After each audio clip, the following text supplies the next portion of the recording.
మరణం తప్ప మాకు ప్రత్యామ్నాయం లేదు అనుకున్న వాళ్ళను లక్షలాది మందిని బ్రతికించడం ద్వారా ప్రాణమిచ్చే దేవుడితో సమానంగా వాళ్ళను బ్రతికించి ప్రజలలో దేవుడుగా ఈనాడు కొలవబడుతున్నాడు బాబా. అదేవిధంగా ముఖ్యంగా పాలమూరు లాంటి వలస జిల్లాలు కరువు కాటకాలతో కునారెల్లుతున్న అనంతపూర్ లాంటి ప్రాంతాలకు ఆనాడు చంద్రబాబు నాయుడు గారు ముఖ్యమంత్రి ఉన్నప్పుడు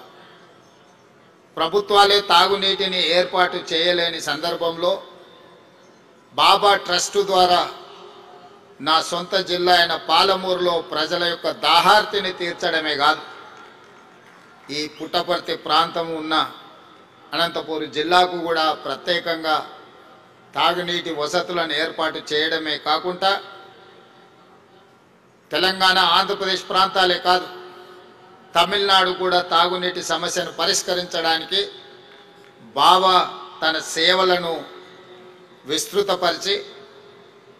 ఈనాడు వారు మనందరి మనసుల్లో దేవుడుగా శాశ్వతమైన స్థానాన్ని ఏర్పాటు చేసుకున్నారు.